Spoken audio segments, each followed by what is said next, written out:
Talks.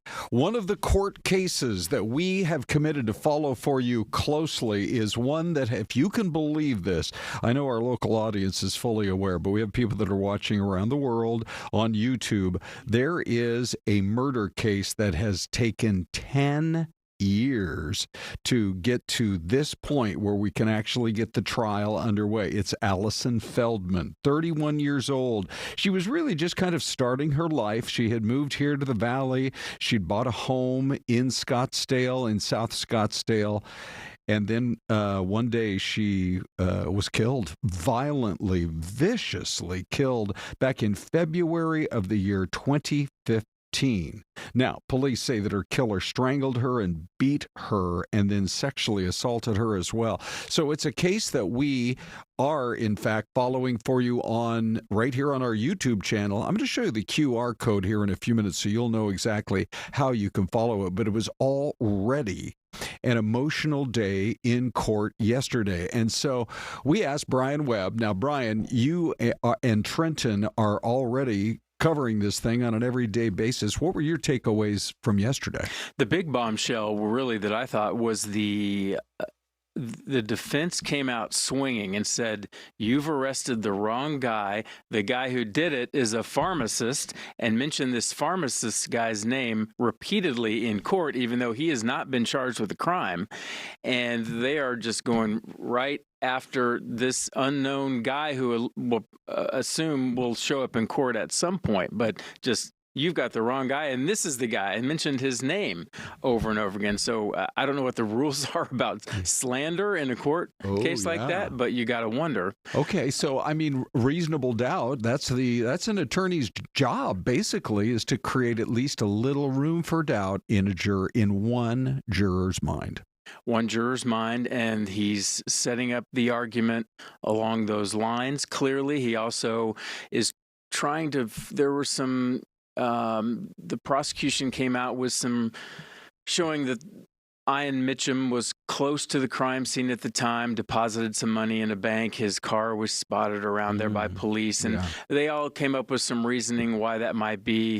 His brother gave him money late at night that night. His brother lives nearby. They're trying to poke holes at the DNA. The DNA is why it took us so long to get here, as you know, the familial DNA issue. Yeah, let's talk about that in just a minute. But we also have some sound from inside the courthouse, and as you were saying, it's pretty emotional. We'll let our viewers take a listen to this and then continue. Just came over to my girlfriend's to check on her, and she's laying on the floor, and she's white and blue, and I'm like, this is dead. Okay, there's blood everywhere. That in her own home, her sanctuary, she was violently beaten, sexually assaulted, and strangled to death.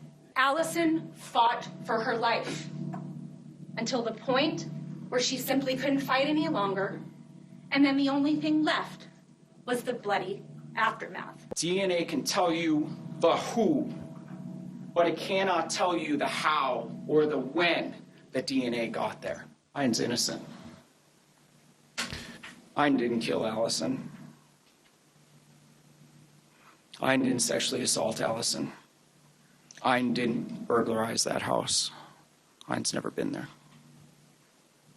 The state charged the wrong person. Which is taking it right down that road, Brian, that you mentioned. Boy, it was hard to hear that 911 call from the boyfriend. That was rough. That was rough. He was on the stand all day. He wanted his face not to be shown, but he talked about the events leading up to that. She was killed on the 15th, so the day before was Valentine's Day. Oh, boy. And by the way, the prosecution admits they do not have a link between Mitchum and Feldman, and they do not have a motive. When you say a link, that they had ever even known each other? Yeah, they can't figure any connection between the two prior to this, although they do say they found his DNA at her place. And they tried to initially explain that away with like saying DNA is this kind of ever-moving, floating element that somehow can get from me to you, to your house, to your kids, to your friend. But we've all seen CSI. I mean, it's pretty scientific and pretty well proven. Yeah. they're going to have a tough time overcoming that. That particular part you think could be the smoking gun? I would imagine. Perhaps. Pretty close, yeah. Celeste joins as well. Celeste, Brian, and Trenton yesterday on our YouTube channel doing such a good job just covering it for us hour after hour. And boy, both sides really got into it. You know, you mentioned it would be hard to prove how the DNA ended up in her home. Is there another way, that you think the prosecutors are going to look to maybe bring that case against him?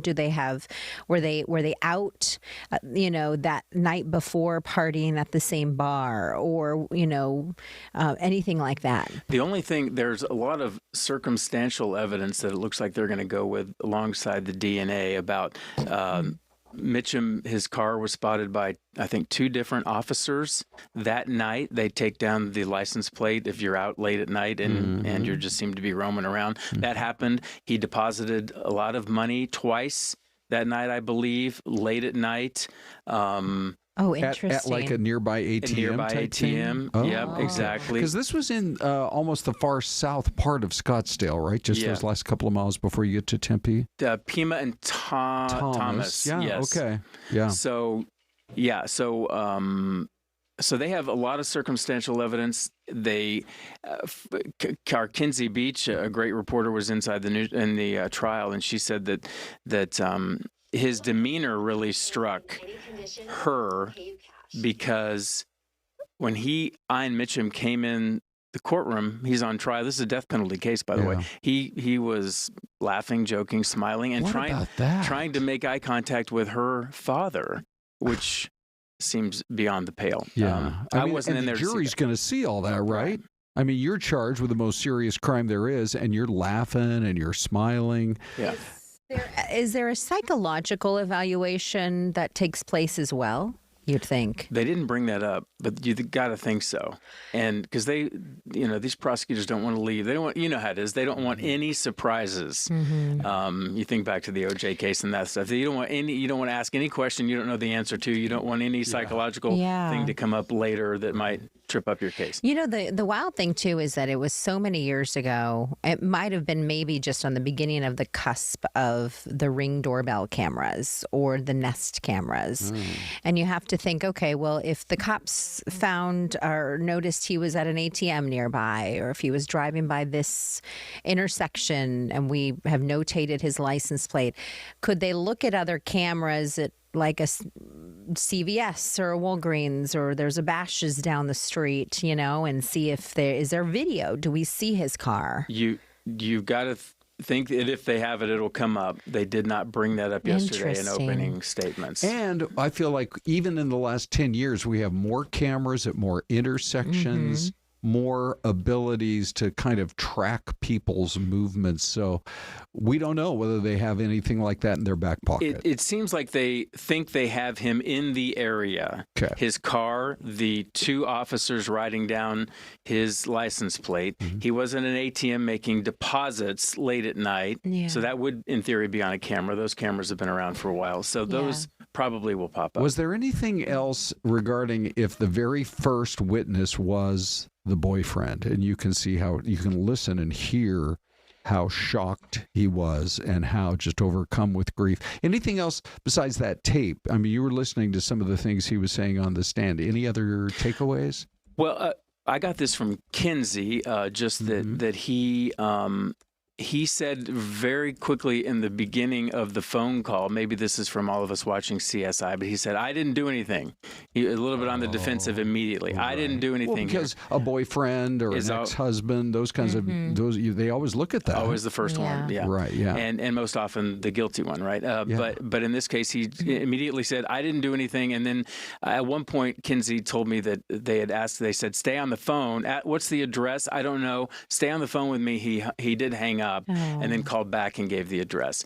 But clearly it was, you can't be thinking straight in that situation. Oh, my goodness. I mean, I haven't read the police report yet or anything, but the details about the bloody scene inside her home and everything. You've been around a while, Brian. You worked here in other big markets, came back. And what are your thoughts generally? And when you're thinking about this case and compared to some of the other cases we've seen, it's pretty horrific. I'm fascinated with the legal how you set up a case like this and how a prosecutor really has to dot all the I's and cross the T's, because as soon as the prosecutor finished her opening statement, you're like, okay, sounds like they've got a pretty strong case. And then the defense comes out swinging, this is wrong. And how do we know? Yeah. From afar, how do we really know? The jury's going to have to figure that out, and this could take weeks, if not months. Yes. All right. So I'm going to put up the QR. Oh, you know what? Can we drop the Fox 10 Talks? Look at that. Of all places on the screen, it's right over the QR code. Maybe we can't. Anyway, we'll work on. There you go. And so your coverage starts today, Brian, about when? Is it 1 o'clock today? 1 o'clock today, yeah. And then no trial date will be on any Fridays, by the way. Oh, okay. Moving forward, no Friday so court we won't dates. see you guys again till Monday of next week. Great Thank job you, with the Brian. coverage. Thanks, guys. Yeah, Thanks good for to having see me. you, my friend. All right. Hey, let's talk just a little bit about what is going on after the shutdown comes to an end. We've got live pictures coming in this morning from some of the various airports around the country. I'm just taking a look right now. Matter of fact, let me pop this up. Well, there you go. So, yeah, the airports are hoping to get back to normal, Celeste. However, they're still at a 6% cutback today. I guess the big headline is they did announce late last night, once the president signed that bill, they weren't going to 8% today or 10% tomorrow. They're going to cap it right here. Yeah, and I think that's a bit of a sigh of relief. I mean, it's good that we kind of are in a good spot here for at least a couple of months. Sure. Until, January of 2026. What's with January the 30th? Can't you push this thing out for like 6 months at least? You would think. Or 9 months? It's like, it's worse than like, family members who can't agree at the Thanksgiving table. I mean, it is so crazy what's happening in D.C. right now. But fortunately, we have a little bit of space here. We're hoping that everything happens where we get back to a semi-normal there at the airports, because people have places to be and things to do. Yeah, no kidding. And by the way, every member of Congress as well. So, they're required to, I guess, if they're out here in their district, they're required to fly back which, by the way, in the House, they came and they took the vote. Yeah. And now they are all going back home. Oh. Today and tomorrow. That's what I heard. Wow, it must be really nice to be, no kidding, huh? Working in Congress these days, Ron. Yeah, we are going to be checking in at one of the busiest airports in the country, LaGuardia, with Caroline Elliott and a live report. So how are things doing at the big airports around the country? She's next. Here's your mystery cam. What a beautiful blue sky day in that city. Give us your guesses. FTT is on right after the break.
Wow, Celeste, that is Yes. really such a gorgeous shot. It's beautiful. Isn't it? Yeah. Makes Blue you, skies. makes you want to grab a canoe and get right in that river. It does. Yeah. Beautiful. Okay, so we have a few ideas in the chat this Okay. morning. Yeah. Cincinnati, baby. Good morning to you.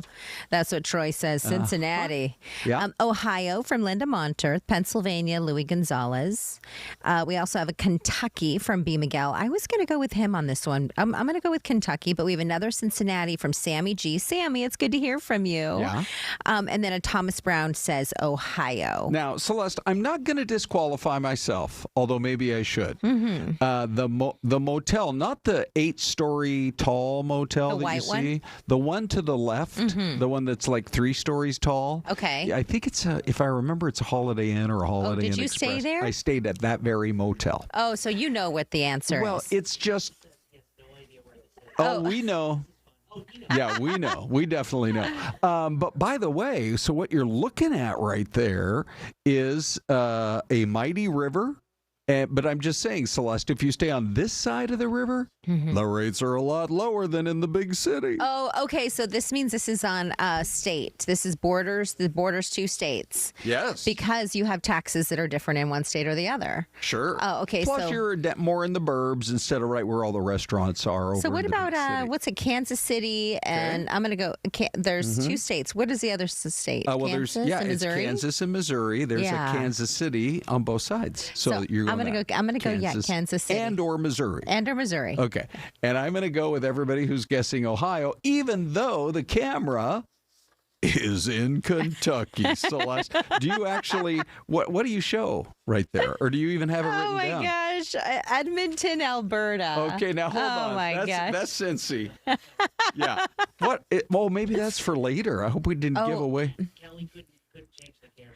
Oh, Kelly couldn't change the camera. We can't. Yeah. Well. Okay. Ronnie's in the behind scenes. She's like, "Oh my gosh, what is happening?" One last look, everybody. Good guessing on Cincinnati. Oh my goodness! And can we just, I've been reading a couple of the comments in the chat box. Yeah, for sure. I think people are going through some pretty tough times right now, so we just want to extend our thoughts and prayers to you if you're going through a hard time. I think there's a couple people. I think Emperor Ivan and Mr. Pavlin. We're thinking of you here, and know that this is a safe space, Ron. It really This is a circle of trust. I think they come for me, Celeste, but sometimes maybe they come for you.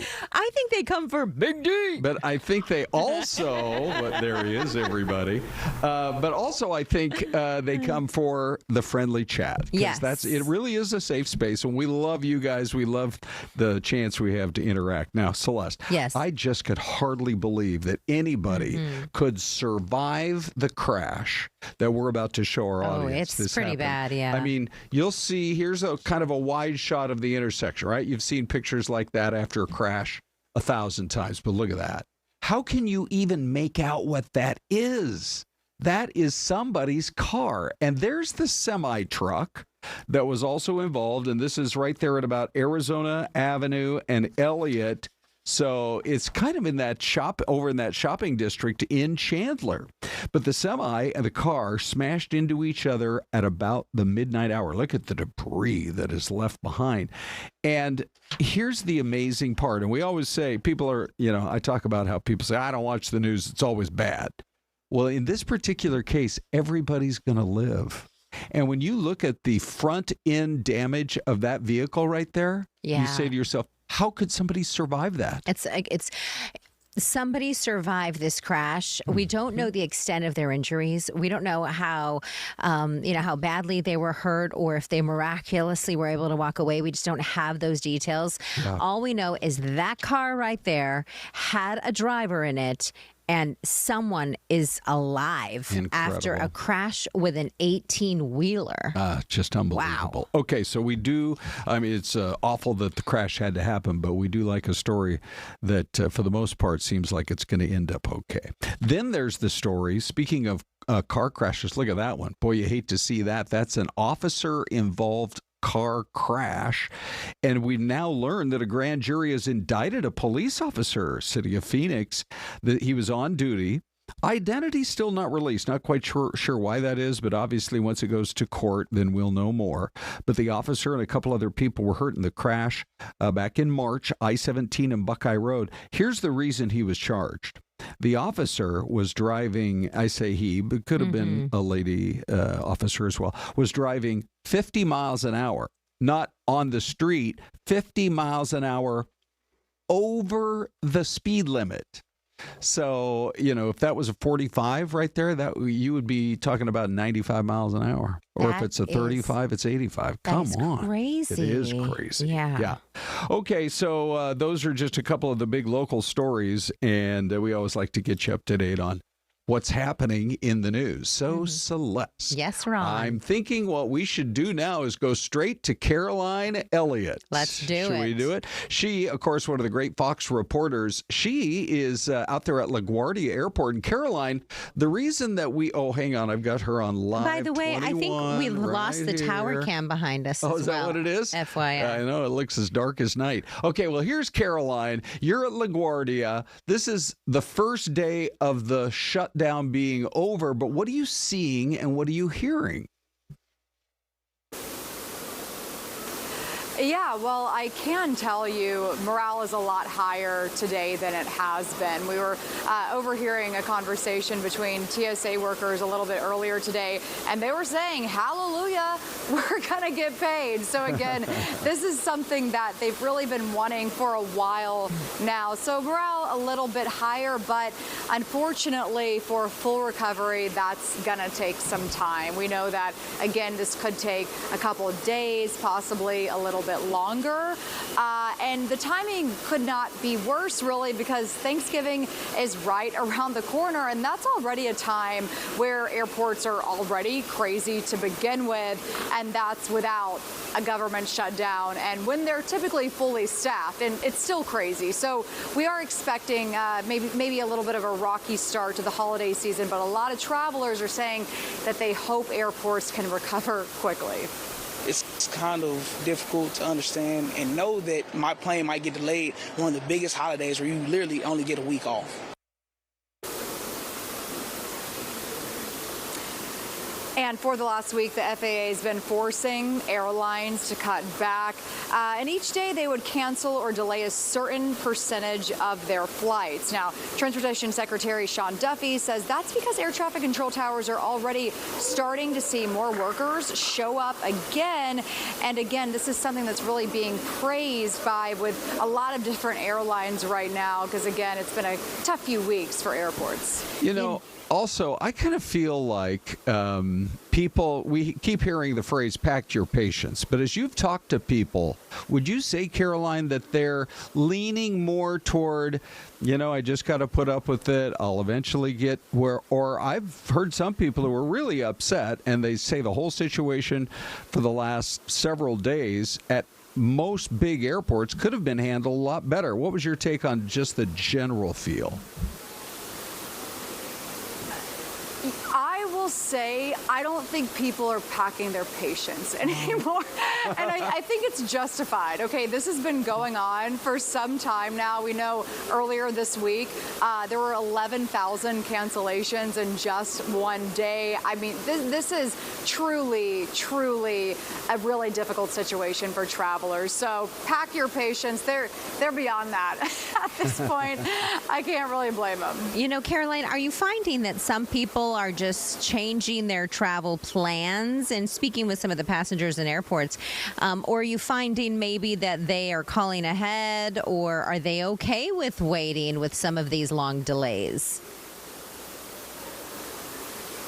Yeah, a lot of the travelers that we talked to said that really, they got to the airport and that's when they realized, of course, that their flight was delayed or canceled. They didn't even know that they got the notification.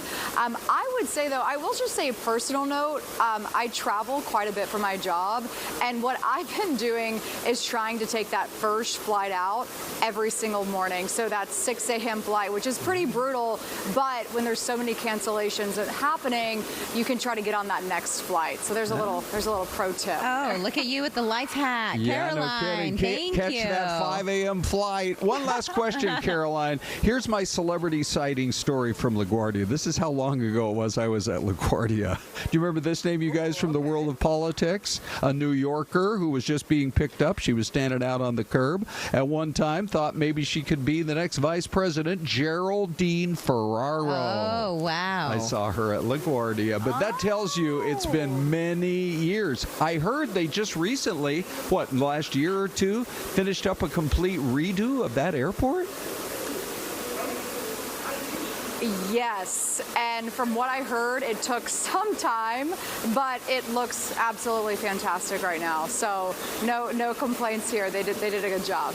All right, Caroline, thank you so much for your time. We so appreciate it, and we hope your travel goes very well, continues to go well on that 5 a.m. flight. It's good advice, but boy, you got to hit the alarm early. Yeah, you right? do. You got to be up at 2:30 or 3 to catch a 5 a.m. flight. The cool thing about that is, everybody's showing up with bedhead. Yeah, like, it's not right. like, nobody's showing up looking like they're headed to a gala. Like, everybody is out of bed, heading straight to That's the gate. PJ-approved flight, the 5 Thank you, a.m., Ron. right? Is that what you're wearing, Ron? PJ pants? No, Celeste, that was way back in the COVID days. Hey, one last story when it comes to transportation. I am so fascinated by this.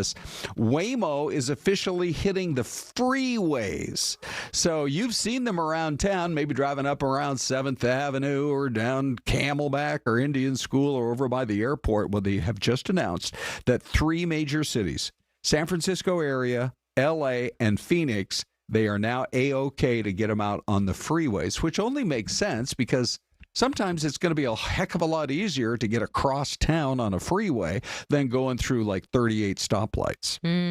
I've seen them on the freeways here already. Yeah. Yeah, and I think, here, look at this cool. Look at how it's just like, Ron, they are amazing pieces of machinery. That particular vehicle might be headed to your house, Celeste. It could I think potentially I recognize be. some of these background shots. I'm like, hold on a second. That's my neighborhood. But here's what makes it interesting. It now's raising the specter of, are we getting closer to long road trips in a Waymo or some of the other robo-taxis? Because once you can get it on the freeway and you're like fed up with the airlines or the airfares are going crazy, would it be something that you would want to do? Maybe hop in a Waymo, see how much it would cost to get to L.A. or San Diego? I think there's some pros and cons with that. I think the pro is you could fall asleep. Everybody could take a nap. True. Right? And you don't have to worry about somebody falling asleep at the wheel. Yeah. The con is you have somebody listening in on your conversations. It's more Big Brother in our vehicles. I guess so. There's pros and cons to that. Yeah, for sure.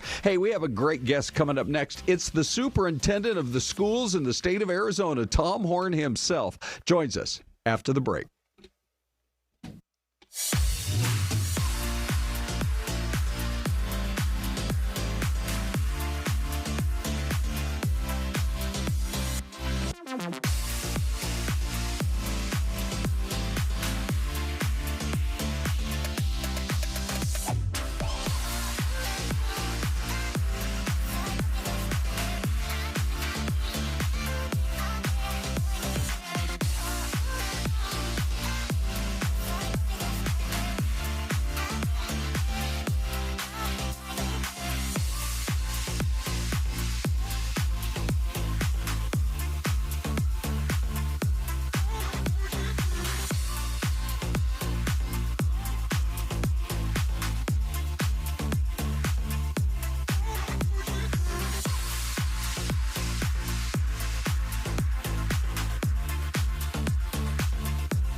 Well, you know, we keep looking at the airports around the country. We had St. Louis yesterday, and now you're looking at the in gates at SeaTac. Yeah, it's a little rainy there. Yeah, I think you can see Alaska Airlines is a pretty big player in that particular one. Yeah. It's like all you see is Alaska. Yeah, it's I'm not sure if they could be surprised by the rain.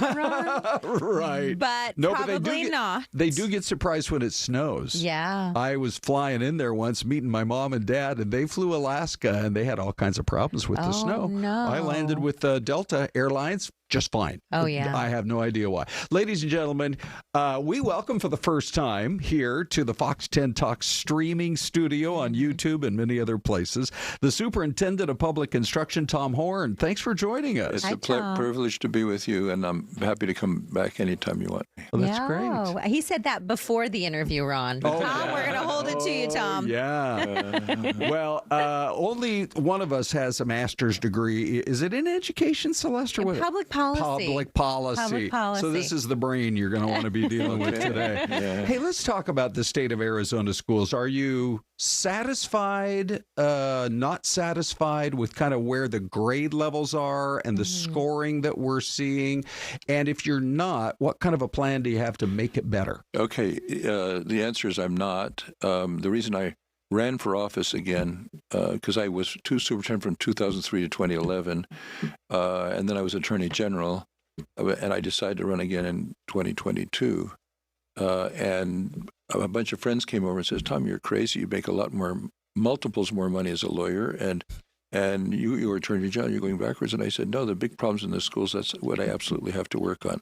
Definitely not satisfied. We have a long way to go." And it's really an 8-year job rather than a 4-year job. And so that's why I'm running for re-election. You know, historically, we have, in terms of education in Arizona, our schools, I'm a mom of 3 kids, school-age kids, you know, our schools haven't ranked very high. Correct. What do you think is the issue? Is it teacher pay? Is it curriculum? Or what are your thoughts on that? Well, for one thing, it's focus of leadership.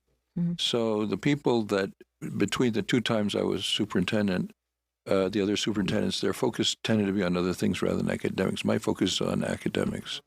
We did very well from 2003, 2011, but then things went down, and I need to get them back up again. So I would say the first cause is lack of academic leadership. If you have good leadership, then the academics will come around. You're talking about on school campuses. And in the Office of State Superintendent of Schools. Okay. Let's talk a little bit about some of the controversial issues that are out there. DEI is suddenly, you know, in the forefront of everybody's mind because of what we hear coming out of Washington in terms of, you know, what you can and can't do. What can you do? What can't you do? And what steps are you taking to try to be in compliance with what's coming out of D.C.? Yeah, well, for me, it's not new. I started fighting it in 2008 in the form of CRT when Tucson Unified had something called ethnic studies. And I wrote a bill for the legislature to put a stop to it. They passed it. I enforced it. We did put a stop to it until I went on to to be attorney general, and then it started coming back again. So it's a perpetual fight. We have to keep fighting it all the time. And I have that fight now at the state board because during that interim when other people were in office, the teacher standards included elements of DEI. So I want to get it out of there, partly as a philosophical matter, and partly because with Donald Trump as president, he's threatened to take away federal funding. What kind of money are we talking about? $866 million a year. So that's big money.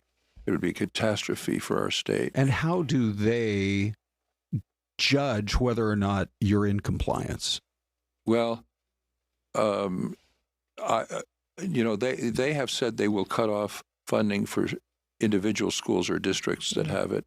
So I get information, I report it to them. They haven't yet authorized me to cut off that funding, but I'm ready to do it as soon as they authorize me to, because I believe passionately in the philosophical question. I think the big philosophical divide in our country now are between people like myself who believe in individual merit and the people who believe alternatively in racial entitlements. And the problem with racial entitlements is they don't do anything to encourage hard work or conscientiousness or creativity. And so if they were to win that contest, we would become a mediocre country and China would become the major power and they'd call the shots, if you can imagine a world like that. Okay. So I'm fighting for the concept of individual merit. We're all individuals. In my mind, race is not relevant to anything about people. It's what you know, what you can do, what's your character, that kind of thing. We could talk about this for a long time. Let's jump on to this next topic on ESA funding. Yes. Your thoughts on it, the direction of the state and what the program looks like. There have been a lot of allegations and accusations of misuse with certain families. Your thoughts on that topic? Okay, well, when I took office this time around, there were, I think there were 11,000 families. Now it's 97,000.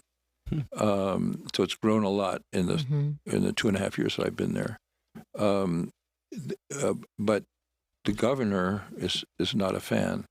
So she, by threatening vetoes, she stops the legislature from giving us the funding to increase our staff. So we're doing it with the same staff that at 11,000 with 97,000. So wow. They're working heroically, but you're going to have problems in that kind of a situation. You know, if I could just make this comment, I think, and I just thought of this, and just to kind of get your thoughts, we were talking about the DEI issue and the big number, the increase of families using ESA funding. I think a lot of families, in just my world as a mom and talking to other parents, people don't like the DEI policies. So then they feel forced to then go to the ESA and to have, Arizona has been a leader in school of choice. Yeah, we are the leader for the country. Around the country. And so I think maybe if we can get that DEI issue resolved, then you may see that number of ESA families drop. Could be. Because then they may feel more safe sending their children to schools. Nothing would make me happier than an increase in the performance of our public schools so that parents would want their kids to stay there. But if they feel the needs of their child are not being met, they have a right to find a school that does. And I can't understand how anyone would oppose that unless they're so immersed in their ideology that they forget about what's in the interest of the students. What kind of feedback do you get from parents who are in the ESA program? Obviously, if it's grown from 11,000 to 97,000, there must be something about that they feel is working for their children. Yes, the overwhelming majority are very positive. You get a small number, I counted at about 150 or so, that like to complain. But out of 97,000, that's a tiny percentage. I think, I have a primary opponent now who drew the wrong conclusion from those few people who were unhappy. My principles are that all of our expenditures have to be for a valid educational purpose and at a reasonable cost according to market prices to meet the needs of the student. My primary opponent says I don't have the authority to do that, and she would just pay anything. Well, if you just pay anything, you'd end up, believe it or not, these are requests we've gotten, a $5,000 Rolex watch, a $24,000 golf simulator. Somebody actually asked for education funds for a vasectomy testing kit.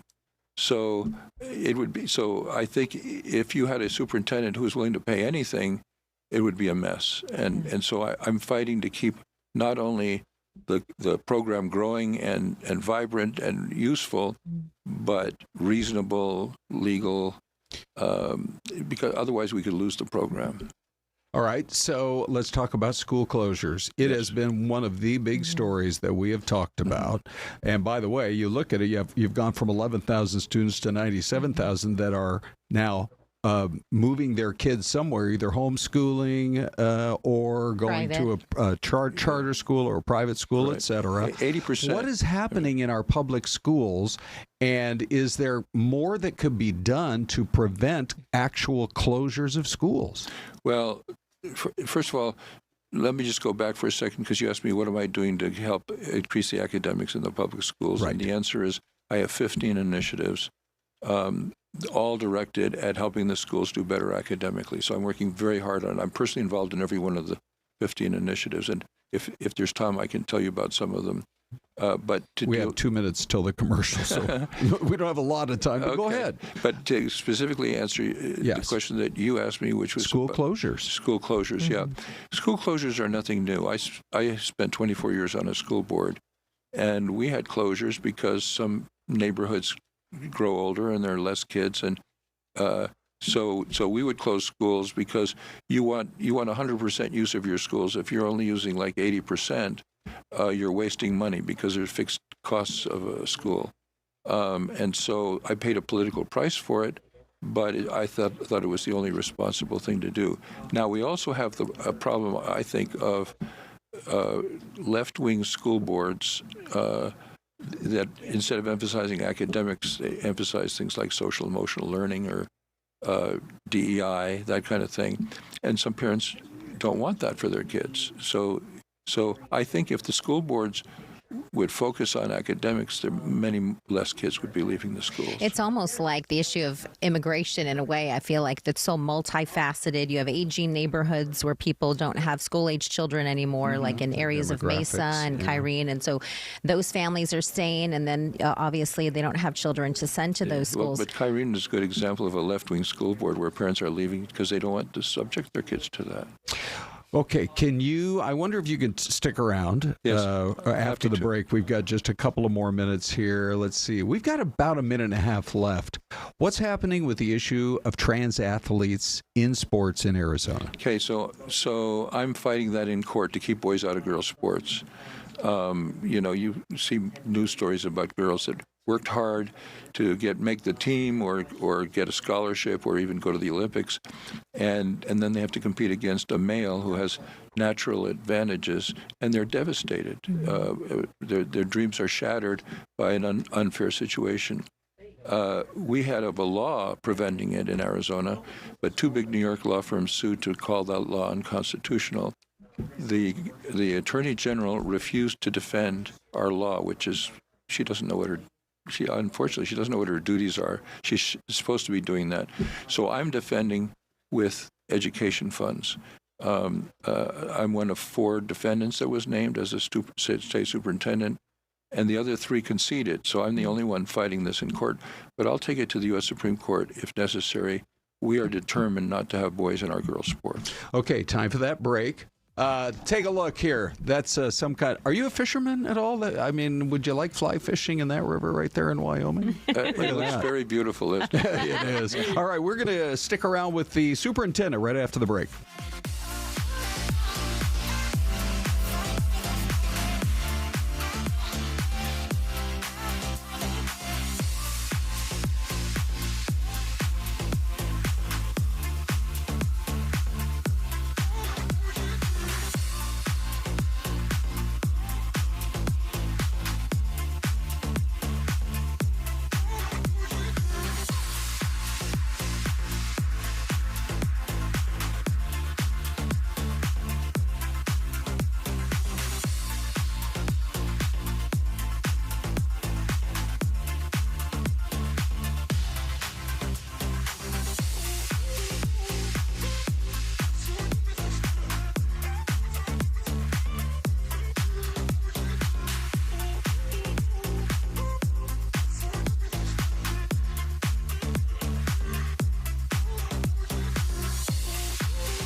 Hi, everybody. It's Ron and Celeste, and I almost feel like we're watching remember that old movie, A River Runs Through It? Oh, yeah. Who wouldn't love to be up in the Yellowstone country of Wyoming? It's so beautiful. Yeah, for sure. I could be sitting in one of those boats with waders on, cruising through the water. It'd be awesome. Good. Telling stories about the ones that got away.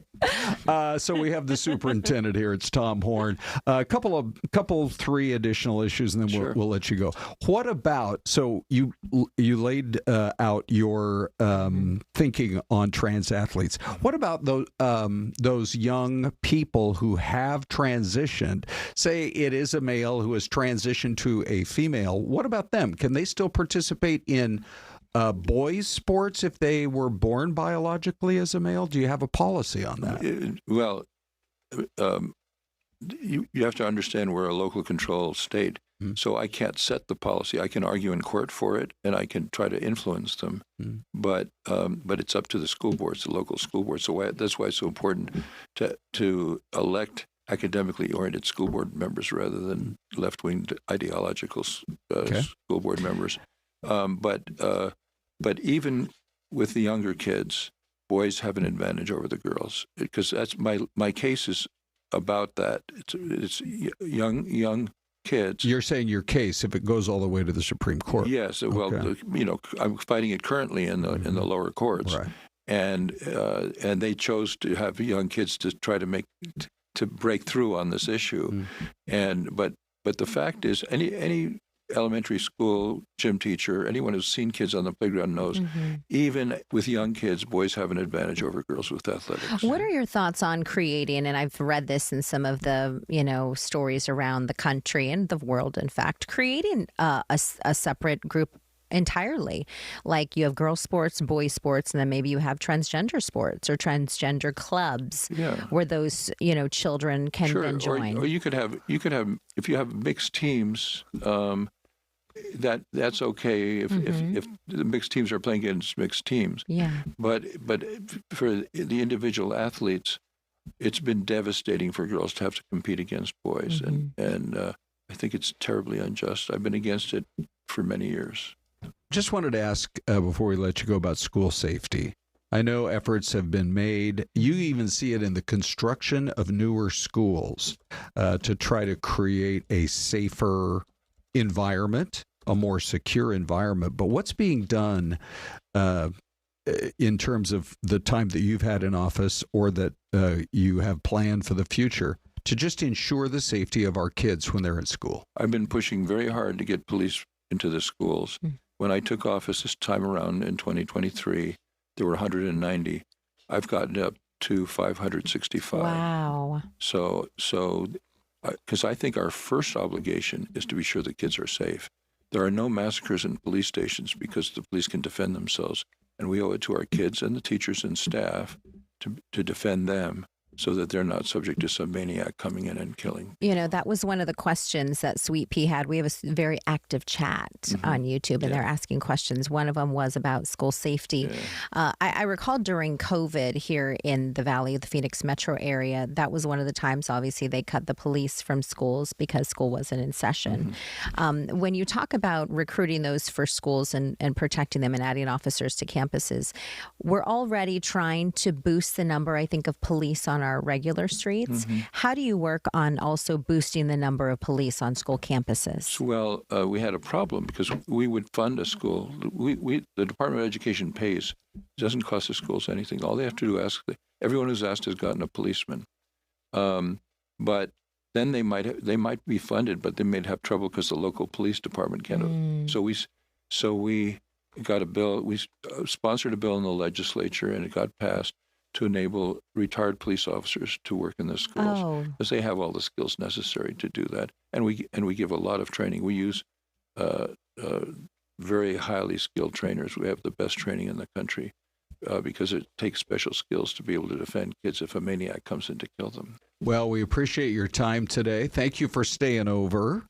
And I'm sure we'll be in touch with you as other major issues come along. I'm available anytime you want. Oh, Okay. Ron. There you go. We got Tom's digits. Hey, well, if the streaming show goes from 2 hours to 5, Get ready, Tom. Get ready. Okay, thanks very much. Thank you, sir. Let's Thank roll you. into our poll question right now because, the release of the Epstein emails certainly has people talking over the last 48 hours. The question, of course, is what about your take on, they're going to release a tranche of more emails and other documents. It sounds like that's happening within a matter of a few weeks. Right now, 47% think there aren't more bombshells to come. You can grab that QR code. Doubtful. Virginia Guthrie statements seem to clear Trump. 17% say maybe. Let's get those files released.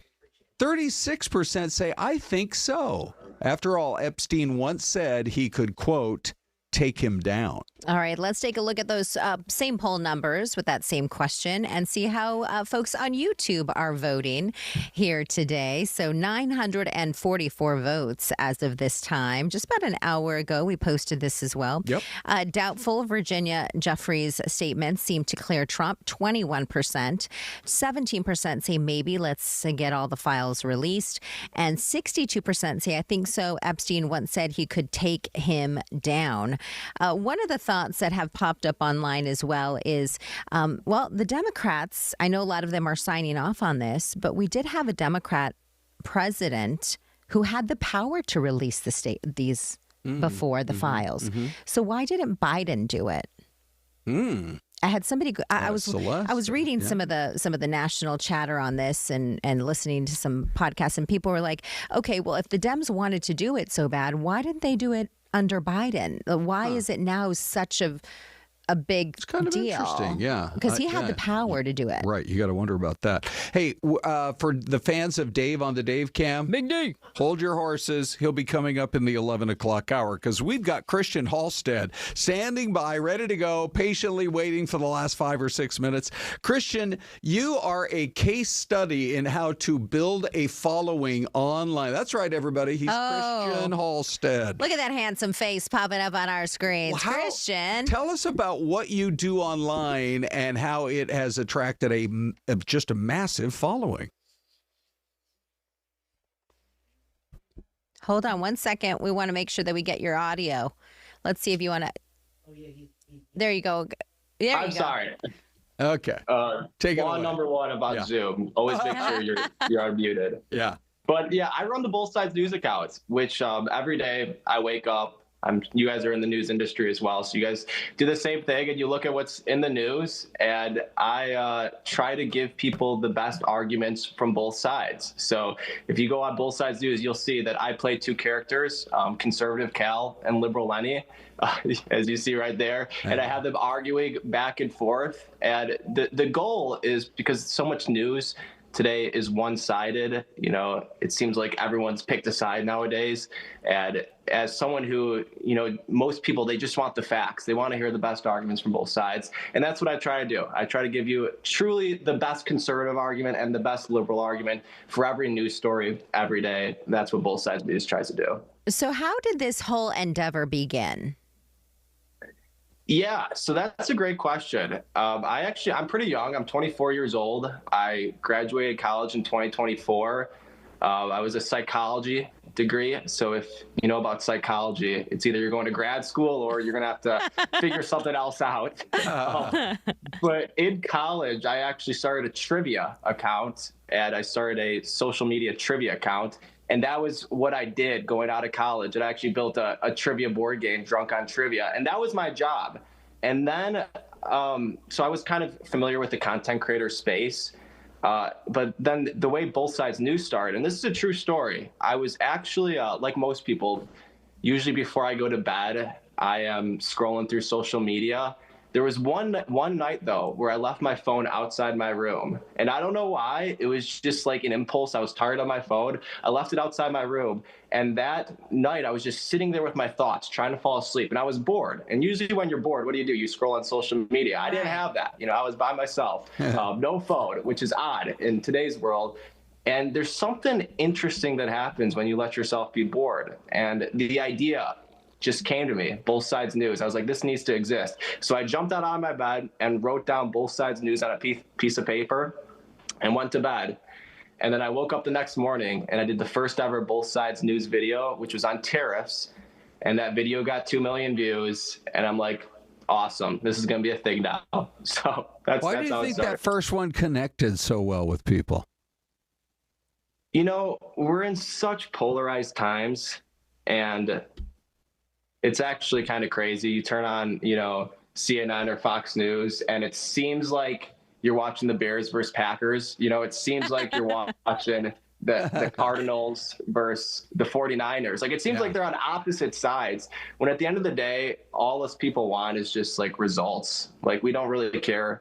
Like, most people don't really care about like the partisan back and forth. People just want results.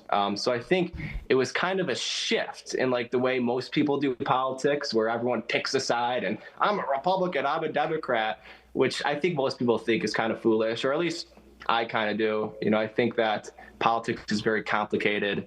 Neither side has a monopoly on the truth. You know, the truth is often very nuanced and very complicated. And I think most times both sides contribute something to the truth. So with Both Sides News was kind of a shift from that modern thinking. And I think a lot of people appreciated like a true interrogation of the best arguments from both sides. So I just have 30 seconds here if you can answer this question. How do you pass on fake news? Like, I'm sure you read something, you're like, oh, it's like from The Onion. You're like, that's fake. Yeah, that's a good question. I try, if something's fake news, I will not present it usually in my arguments. I try to give the best possible arguments for both sides. So if there's a topic where one side's given an argument that doesn't seem factual, I will not present it in my videos. Obviously, I'm only human, so sometimes, you know, there may be something that gets in there that's not true, but I'll always go back and, you know, tell my viewers that I made a mistake. Now we're down to 15 seconds. 2 quick questions for you. Where'd you go to school? Where'd you get your degree? And can they find you on both Instagram and TikTok at Both Sides News? So I went to University of Illinois, Chicago. I'm from the Chicagoland area. Love Chicago. I just moved to Dallas, though. So now I'm in Dallas. I'm on Both Sides News is on Instagram and TikTok. You search Both Sides News, you will find me arguing with myself. Yeah, but it's working. But I think not. I think your mom still loves you. So that's great news. Yeah. Christian, thank you so much for your time, buddy. We hope to connect with you and chat with you again very, very soon. Okay. Now we have a new goal too, Celeste. Oh my goodness. We got to start posting some videos that get 1 million views. That's I had so many more questions for him. We need to bring him back. Okay. Yeah. Well, as soon as we go to 5 hours on the streaming show. Thank you for watching, everyone. We leave you with this beautiful shot here on the river.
Welcome on in. Time now, 11 o'clock on your Thursday. Almost TGIF day. Correct. Which is my favorite day. We got another big show for you on this Thursday. They're always big, aren't they? What's happening here? Yeah. Government shutdown is officially over. Yeah, the longest in history at 43 days. Right. President Trump signing that declaration to get everybody up and moving and back to work beginning today. So we're going to be talking about open enrollment, what that means as far as health insurance, because that was one of the big sticking points that Democrats wanted to have that the shutdown just because they wanted those ACA subsidies in and they're check. going to revisit that next year because the government is only reopened technically until June 30th. That's when this is all going to be funded until. And then they're going to be talking about all that. Open enrollment affects a lot of people, obviously. That's when you can choose different options for health care. So we're waiting for our expert to come on. But in the meantime, we do have some guests we want to introduce you to. I think we're just going to do a hot walk. I guess we're Come going on to do in. a hot walk if you guys don't mind. We had to switch a few things around. Sorry about that. Welcome to the studio, you There's guys. Dave. Here's Sarah. This is what happens Here's on live AV. TV, you guys. Okay. This is what happens. We like that. It's crowd work. It's crowd. Yes. They're both comedians, so they're kind of used to just going with the flow here this morning. Okay, how about a joke, but a clean one? Oh, God. Clean You can't one. make people you can't put them on the spot like that. Well, they're comedians. No, you can't do that. No? It's hard. I bet Put you. us in a room for 10 minutes together. Yeah, I'm sure. Yeah. Yeah, lately I've been saying, pay me for a joke. Yeah, Oh, see, that's good. a joke. That's funny. So last weekend, the 6th, you guys did something, you really just giving back and trying to make a difference, as well as making people laugh. Yeah. So what we're doing is Phoenix Snaps Back. It's a comedy show, food drives. Pretty much we're trying to help provide and gather non-perishable food for families who were affected by the shutdown recently. And, you know, it's November. It's always a good time to have those food drives starting. Yeah, so. we just did a story today about St. Mary's. They are talking about, obviously, we're just 2 weeks away from today for Thanksgiving, and they're still down turkey. So Can you this believe is kind it's of 2 weeks away? perfect timing that you guys are doing this. Where did this idea all come from? Because I know you kind of mentioned it was with all everything, the AV, shutdown. yeah. Talk about why you wanted to do this, AV. I just saw the news and I was like, you know what, this is kind of sad. I worked for SNAP and Access call center in my early 20s. Wow. So, you know, just seeing all of it, knowing what it entails. And, you know, I just gathered a team of comedians, Sarah, our other friends in Phoenix, and we all just have different venues that we're interested in you know, holding these shows for this month. So. Oh, cool. So it's the entire month of November that you're doing this? Yep. Yeah. You did one last week, yeah, right? The Yeah, 6th? we started. Three already. How did that go? So we've raised, pretty much we have 12 boxes of food right now. Oh, cool. That's great. So- Good for you. Yeah. Fantastic. So can folks get more information about when you guys will be doing these, and if maybe they just want to donate, what's kind of the best route to make sure that the folks that really need the most can get it? You can follow either Alice or AV or myself on Instagram is Okay. the best way. AV is Malice_comedy. Am I funny yet, Mom? We are, yeah. I like that. That's good. That one right up real quick. We're all over the valley. Any of the comedians on the show are going to be posting about it. Bless you. Excuse me. Sorry. No, you're it's good. okay. It's allergy season, baby. I know. I was going to say it is allergy season. That and I just slathered lavender all over myself. Sounds good. No, following either one of us on Instagram, and like I said, any of the other comedians that are on the show, they're great. We've got tons of great locals, you know, Anwar Newton, Peter Jordan. We've got, you know, tons of great people who are donating their time and their comedy to help this cause. I love that. And it's as simple as just bring a can of food or two, and that's it. That's all you have to do. Yeah, non-perishables. We have beyond canned food. We have like grains, things like that, oatmeal, just anything, noodles, just, you know, non-perishable. Yeah, it doesn't necessarily have to be canned. Not only that, you know, anything that can help with the shelters this time of year, Sure. socks, underwear, you know, stuff, anything that we can do to help. The goal is to just make a little bit of a difference in these people's lives. A little bit goes a long way, It really though. does, yeah. I mean, that one pair of shoes, you know, that's something we talk about a lot in the summertime is a lot of the nonprofits want socks. And they don't realize that when people are out there, winters are a little easier for us here in the Phoenix area, thankfully, right? But in the heat, they need the socks to protect their feet. And, and it does get pretty cool out in those overnight hours. Sure they need the does, blankets. So it does get really cold. I was going to ask you, is this kind of an all ages show, or would you say this is more for adults, 18 over? what kind of jokes are we telling? Yeah, are they dirty jokes? Are they clean family jokes? Or who's best suited for this show? The face says it all. I was going to say adults only. Okay. This is most of these are at like bars or Sure. my show is at a speakeasy. Fun. So it's more of adult content. And sure. then tonight I know that there's one at Valley Bar. Yes. Which this is our only ticketed show. Just working with shout out to Valley Bar for being totally awesome and working with us on that. But yeah, what is it, $10? It's $10 and then discounted tickets with food items. That's and the other shows vary in price, or are those free? They're the free. Other shows are free. Yeah. Oh, that's amazing. That is So it's cool. free, and all you have to do is bring something to help other people. All right, I want to ask about being a stand-up comedian. I have a really good friend. He went through like a whole course to become like a stand-up comedian, and then he had to go perform. So I went to his stand-up show, and I was sitting there and thinking, there is no way you could pay me enough to do this, because I was I got like secondhand. You know how people get secondhand embarrassment? I got secondhand nervousness for him. I mean, he did a great job, but to make someone laugh has to be one of the hardest things to do, and you guys put yourselves out there to do this all the time. So I was going to ask you both, kind of, AV, let's start with you. Okay. How did you get started doing this, and what was it that you're like, you know what?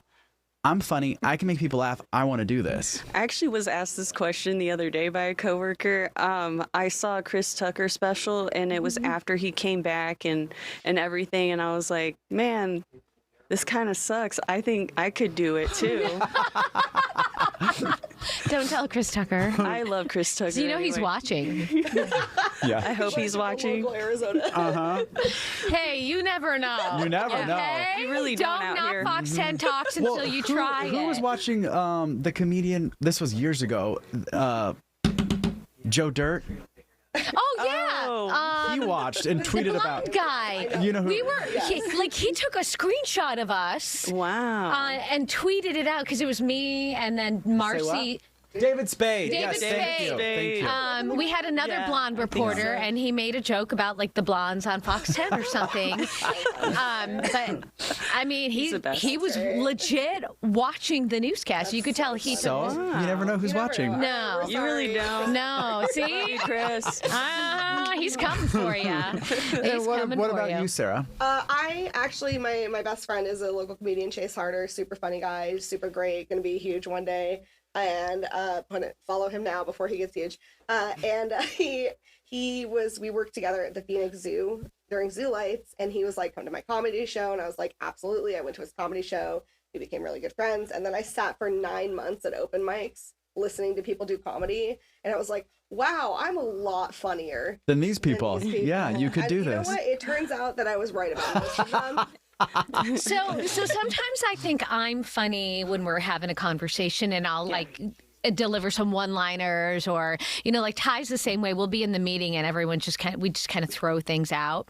But how much harder is it though to actually write? Because you have to, like, if you have a 15-20 minute set and a 1 hour set, you have to have prepared content. I would imagine. Yes. You can't just go up there and deliver one-liners, or can you? There are people that do that. Yeah, Okay. there are people who do one-liners only. It's interesting. It's really fun to watch it too, especially when it hits slower. Yeah. Yeah. It's still a good time. Do you do any impressions?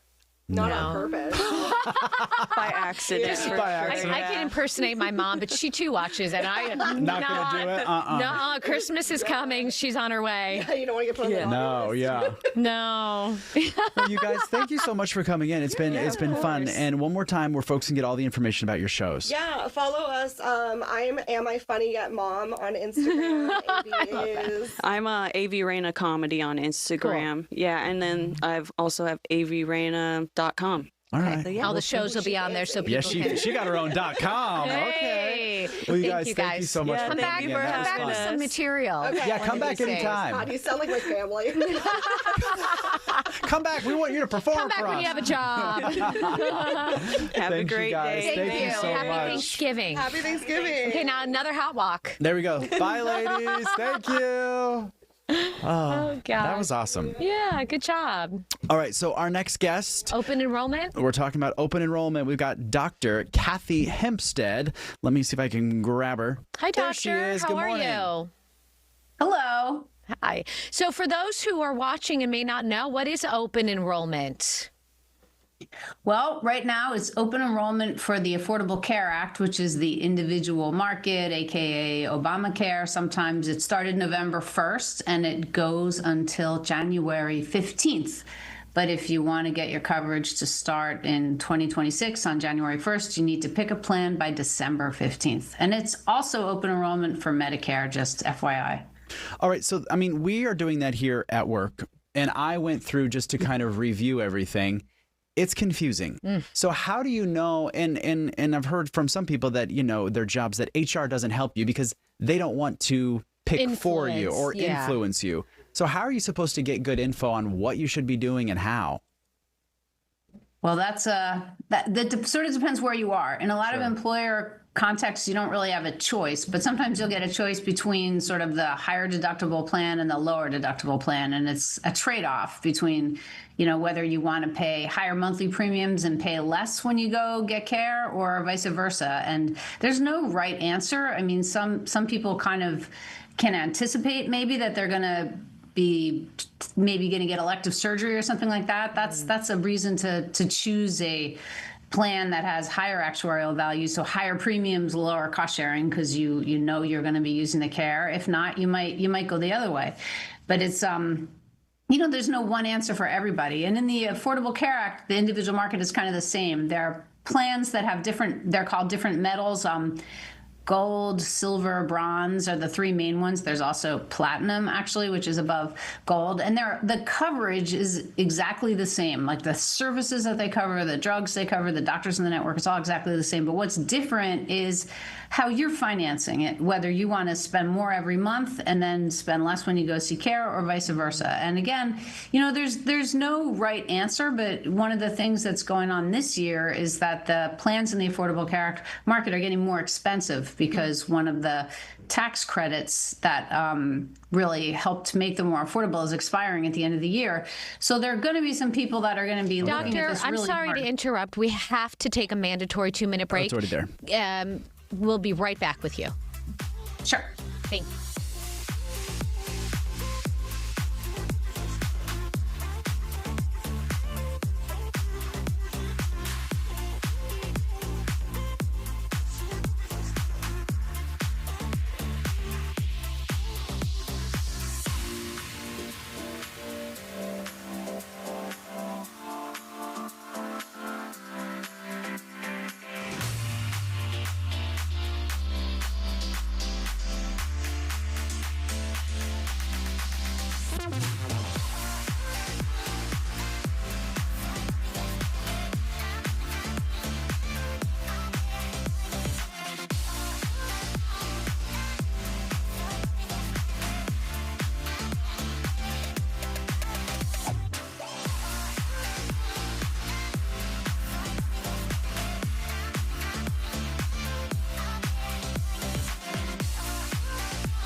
Hi, we're back. Thank you so much for waiting, Doctor. We really appreciate it. Where do people then go to get the best, I guess, information or advice so they can make the most educated decision when it comes to choosing healthcare? Sure. Well, if you're in the individual market, you would go first to healthcare.gov, which is the federal website that runs the marketplace for many states, including Arizona. And there you can see what the plans are in your area, how much it's going to cost you. You enter some information about your income, your age, the number of people in your family, et cetera. And then you can see what's available. I do think a lot of people benefit from working with a broker. So that is an option that many people use when they choose a plan in the ACA marketplace, because brokers can give you some other information sometimes about how to think about maybe the provider network or the formulary. Just make sure it's a reputable broker, someone that you have some information about, because there are lots of different kinds of scammers out there. But many people work with a broker and find that that's really helpful. But you also can, just sort of DIY on healthcare.gov. They've made it pretty simple. But I think a lot of people this year are going to be facing that exact choice that we were talking about before, about whether or not they want to maybe buy down to a plan that has higher cost sharing, like higher deductible, more copays and stuff like that, but a lower premium, because across the board, healthcare is getting very expensive. All right. Well, Doctor, thank you so much for taking the time to speak to us. I really do appreciate it. I know this is a busy time for you, so thank you for taking the time to talk to us on this busy Thursday. We appreciate it. Thank you. Have a good Thanksgiving. Of course. My pleasure. Thanks. Same to you. Nice to meet you. Okay, so speaking of Thanksgiving. Mm-hmm. A couple of weeks ago, last week. Yes. I was trying to find the wide shot. We chatted with Butterball, and they introduced us to what are the world's most amazing pants, if you all remember. And guess what happened? They sent us our very own pair of pants. So this is the box that it comes in. What's wrong? It says get a leg up on hosting. So then you open the box. Okay. And it comes with everything you would need to have oops, I'm losing my stuff. A turkey baster. That's not a baster, that's a turkey. It's a turkey massager. Not a massager. A turkey tickler. Okay. I don't know what this is. A thermometer. And the turkey shovel. Is this how you eat your mashed potatoes? Yeah. Bring it, shovel it on in. And these ladies, are the pants. Oh wait, whoa! There are patches. There are patches. Oh, they're right there in your thumb. We get a whole bunch of patches. Where do you put the patches? On your pants. So hold on, we got to put our pants on before we talk to Butterball. Okay, wait, and then a dish towel so you can wipe your hands. Yeah. So how do you open this? You Nicole, just pull. You pull. There you go. Oh, okay. Okay, hold on. Nicole, we got to put our pants on. Can you see us, Nicole? Hey, Nicole. I can see you. Can you put your pants on? Are you wearing your pants, girl? She is. Oh, she's got them on. Hold on. We gotta get ours on. Hold on. Stand by. Okay. You guys really wrap these well. Oh my gosh. I can't get. Okay. I can't tell you how absolutely excited I am to wear these pants. I'm hosting. You guys are so cute. I'm hosting this year, and I'm 1,000%. Oh, I love it. Are you going to wear them when you host? Yes, absolutely, because it's just my parents. These are That great. is awesome. These are. Oh, look at all the pockets. Okay, so I called this the mashed potato shovel. That's probably incorrect. And then this is not a turkey baster. Ty called it a massager. A turkey tickler is what I called it. But help us, Nicole. I was just looking at your resume. This is your 24th season. You look like you're 20. Working for Butterball. Oh, thank you, guys. I joined the Talk-Line in 2001. I have 4 little Butterballs at home myself. But every Thanksgiving, we're working the Talk-Line. I love this. What is your favorite part about doing this and getting to kind of help these individuals? Because I know probably when someone's calling you, they're kind of like, I have kind of run out of answers and I need some help. Well, the Talk-Line officially opens every year, November 1st through December 24th. So even with a couple weeks out from Thanksgiving, a lot of calls right now are prep. We are suggesting that folks buy their turkeys in advance. You can do fresh or frozen. But to answer your question, for those last-minute turkey prep sort of frantic callers, we'll get those on Thanksgiving Day. Sometimes we're here just to help, with like a helpful tip or trick about Thanksgiving, whether it's cooking a turkey, whether it's how to check for doneness. The calls really can vary, but We are very dedicated. There's 50 of us who work the talk line, so. Is there usually a wait, like the day before Thanksgiving or the day you get through of right Thanksgiving? away? Well, on Thanksgiving Day, even the week of, it's our busiest time. We call it our Super Bowl every single year. Oh, I bet. 50 of us manning the phones, email, chat, text. If you're on the phones trying to reach us, something really nice that we did for our cooks is rather than having to wait in line, we have a callback feature. Oh, So you can nice. simply enter your phone number and then we call the consumer back so they can go about their day. That is smart. That is really smart. Anita's looking at all of the Leftovers. the this patch patches. says leftovers. This one says it's leg day. Those are cute. They're This the one best. says pie hard. I love that one. Main dish energy. Kids table graduate. Talk turkey to me. Hello gorgeous and corn to be wild. You fantastic. mentioned get your turkey ahead of time. We're only 2 weeks away. Should we have our turkey already? I don't have my turkey. 2 weeks away. Can you believe it? Time goes so fast. Wow. We're getting that question now, and that is a really good tip for folks that are listening now. Go ahead. Turkeys are available, fresh and frozen are out there. A common question is, Nicole, how big of a turkey do I purchase? We recommend 1.5 pounds, maybe even 2 pounds per person if you really like those leftovers. So definitely go out and get your turkey in advance. If I got a fresh turkey now, it'll hold in the fridge for 2 weeks. It sure will. It sure will. You go ahead and take it right from the grocery store refrigerator, leave the wrapper on, and put it in your own refrigerator. And then if you give us a call at 1-800-BUTTERBALL, we're going to ask you how you want to cook your turkey. Anita, you mentioned that you're hosting this year. Can I ask how you're going to cook your turkey? So this is what I do with my turkey. I pour a bottle of wine over it, and then What I color? put a white wine. Okay. And then I don't know. I put I do a little mixture of butter, brown sugar, salt, and I think that's all I put in. And I stuff it in between the skin and the turkey. This is what I've done for years. I don't know how or why I do this. And then I slather it in butter, I pour wine over it, and I stuff it. And then I get all the because you can buy like a poultry, like the seasonings like thyme and I put those on top, and then I put it in the oven for an hour with no foil, and then I'll cover it with foil, and then I just keep going until the thermometer says it's time. Okay, so that works for you, which is great. If that's your tradition, that's certainly great. We get a lot of phone calls though where folks, while the traditional method is the open pan conventional oven, maybe folks want to try using the convection setting. It's a beautiful brown turkey. We're here in Chicago, so weather permitting, some folks like to fire up the grill. We have recommendations for that. So definitely reach out to us, and there's a lot of different ways you can cook your turkey. I didn't know you were in Chicago. I'm from Chicago. Why am I not there with you guys? Oh, how fun. Yeah, we're about an hour west of Chicago. So what suburb? Naperville. I know Naperville. You do? What a small world. I love it. It's cold, I'm sure, compared to you folks today. Yeah, I know. I bet. Nicole, let's talk about defrosting, because I know that's kind of something else that kind of trips people up on Thanksgiving Day. They take it out too late, and then they've got a frozen turkey still on Thanksgiving Day morning. Yeah. Number one question we get is, how do I thaw my turkey? Whether we're getting that question now or whether it's closer to Thanksgiving.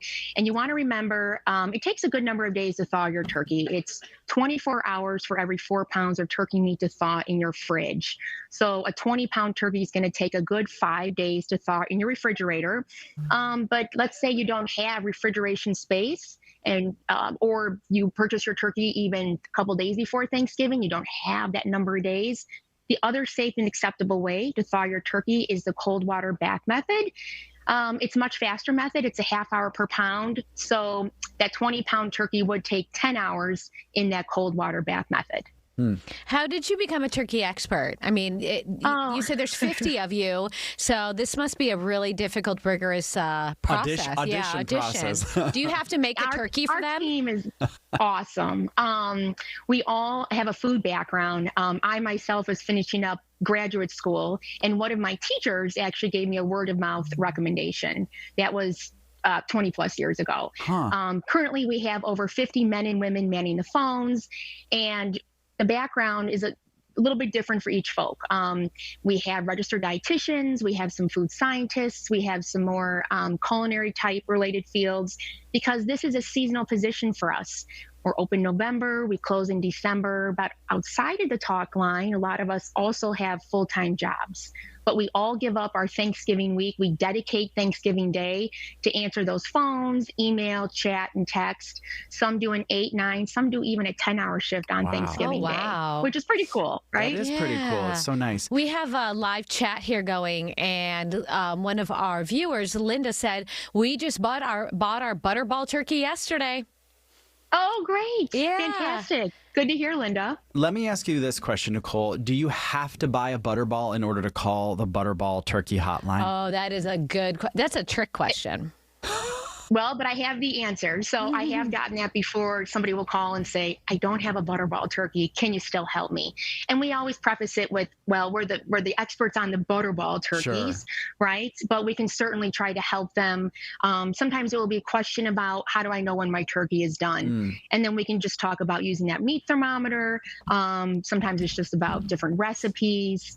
The questions really go on and on. But yeah, we can certainly help you. I always have a tough time placing the meat thermometer. Yeah, where do you stab the bird? There's a couple different areas that we would like for you to check for doneness. We do have a how-to video if you're a little bit more of a visual person like myself on the butterball.com website. But to answer your question, it's 170 in the breast and thigh. If you stuff your turkey, I know, Anita, you mentioned you like to stuff your turkey. It's 165 in the center of the stuffing. That's really for best eating quality, those temperatures. So you're not cooking the turkey with the thermometer in it? Well, it depends on what kind of thermometer you have. This is just an instant read, so you wouldn't leave it in the turkey the whole time. But there are some different thermometer options out there. All right, we got a real quick wrap here, but I wanted to ask you, if folks are watching, they want to get some of these cool pants like us. How can they do that?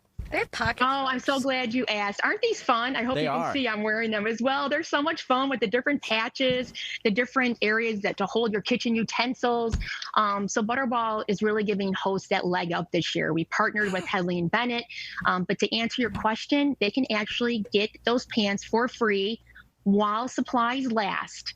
This coming Monday, November 17th, you can visit ThanksgivingHostingPants.com. And again, that is while supplies last, and that is at noon Eastern. Wow. You guys are giving these out for free, for first come, first serve. All right. Yes. Well, we feel very lucky that you gave us these ahead of time. So thank you, Nicole, and thank you everyone at Butterball for bringing. This has brought so much joy to Anita. You have no idea, Nicole. That's a hairnet. That's a hairnet. Put that on. That's your hairnet. Nicole, thank you. I'll be calling you Thanksgiving morning. Can I just ask for you specifically? Bye, Nicole. Yes, you can. I'll be here. Bye.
Well, right out of the chute, I'm going to give kudos to Brian, who I think it's Brian who called up this shot. Maybe it's Kelly back in live control.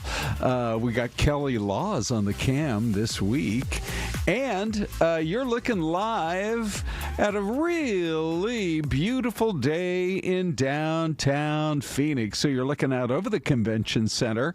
I'm trying to remember that the building to the left with the cool-looking swimming pool up on the third floor, I think it's called the Adelaide. And I've always thought to myself, if I ever moved downtown, that would be a building I'd be interested in living in, because you're about a minute to the Suns, to the Mortgage Matchup Center, and you're about 2 minutes to the Chase Field. So you can catch all of the NBA basketball or MLB baseball that you want to catch. And hey, look, the living is good in downtown Phoenix. So it's Ron and Des, and another chance for us to get to visit with you just a little bit. We do this every morning. If this is new for you, and let me just look and see, we got a lot of our regulars here. Mr. Paul Valine and Louie is there, and Empravan and Linda and Louie, and let's see, who else do I see? There's Sherry. Nevada Pup. It's all great. Okay, so we are really glad to have you here, that's for sure. Come on in here, Des. Come on. You were here for a moment, you had to leave, now you're back, and everything's good. I was ready to visit with you, but hey, stuff happens today. You're what? I'm stressing today. Are you? Yeah. Why? I can be honest with you guys. Yes. We're all close here. Okay. Because we've talked about David being obviously a police officer now and going through academy and the commitment that takes. Yeah. Whew, I'm just sweating because they do what's called a shift bid, at least the department that he's at. Yeah. So at the end of the year, you have to bid for what shift you want. For the next year? Yes. And it goes from obviously the most veteran officer all the way down. Sure. So obviously someone coming in is brand new. So generally like what's left shift wise is not good. Yeah. And we all learn through you, Des. It's amazing. Yes. It's really honestly fascinating. So generally like what's left are shifts that would make childcare like very, very, very like difficult for us. 11 o'clock till just because I'm in at 3 a.m. So we were just stressing like it would make childcare almost like impossible to find. Right. But God is so good. Yes. Because he got the shift that he wanted. Fingers crossed. It's still on the board. Like it literally like you can see like shifts like disappear. Oh. So there's a couple left that would work for our family. Yeah. I'm just like, okay, that's so great. Please. Okay, come right here. So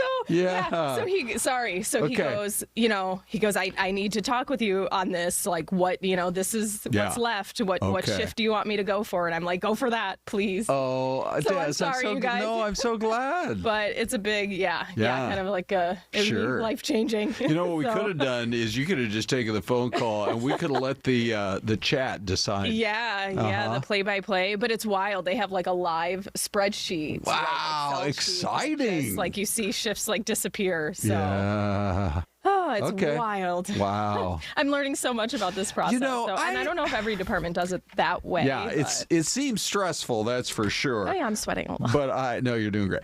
I had a friend who had worked for a pharmaceutical company for years and years, and they decided that they were going to, I'm just moving my cords around a little bit. They decided that they were going to do a reduction in force, but it wasn't just that the people were being laid off, but you were going to be offered a retirement package, but there wasn't enough for everyone who wanted to retire to get the big nest egg. And so you had to submit. I mean, this is the whole rest of your life, by the way, not just a year to year to year thing like you're talking about. Even bigger. And so he and his wife, they had like 6 hours to discuss it. And okay, do we want to move forward with the retirement plan? And you have to get it in by such and such a date, and then you wait, I think, a couple of weeks for an email that says whether you were accepted into the retirement program. It can be stressful. I totally get it. So sorry. We had to talk through that as, husband and wife real quick. Good job. All right. On to some of the big stories of the morning. Let's talk about this one because this story that is coming in is it is really pretty shocking, and we want to get you the details, that's for sure. So let me just make sure okay. We have some new info on the murder, the unbelievable, horrible, heartbreaking story from Agua Fria High School. Police have identified Emilio Rivera as a person of interest in the killing of a high school student. The 18-year-old is the victim's ex-boyfriend. He was arrested on unrelated charges, I guess. That was the picture we originally saw. Rihanna Kemplin was shot inside her own apartment near Dysart and McDowell just this last Saturday morning. So it was Friday night, actually going into Saturday morning. The 17-year-old's mother says the high school senior was murdered in her bed while she slept. The story is truly unbelievable. And so you see here where, they've been posting about it and the family's just heartbroken. Police continue to ask for anybody who has any information about that shocking crime to come forward, but a young life taken. And just chilling. I feel my heart just aches for this family to know that your daughter was in her bed, in her home, sleeping. Yeah, and then you see the candles being left there at the apartment, and flowers and flowers and flowers. And, friends. She's 17, and so you've got a lot of high school friends.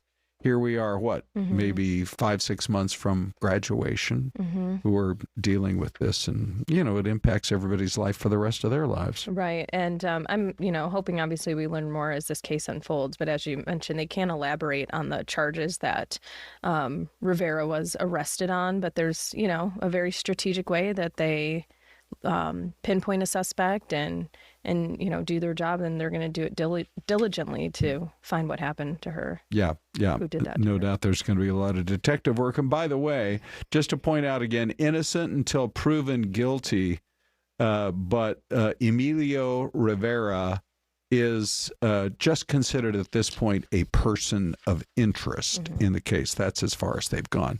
We are going to go out, Des. To me, this is one of the most, it's a story about a car crash, and there's a typical intersection of the valley, but then when we zoom in on the vehicle, I still cannot believe that everybody came out of this crash alive. Everyone's going to live. We're working to try to get the details on the extent of the injuries. You can't even make out what kind of a car that was. No, not at all. And when I saw it this morning, right.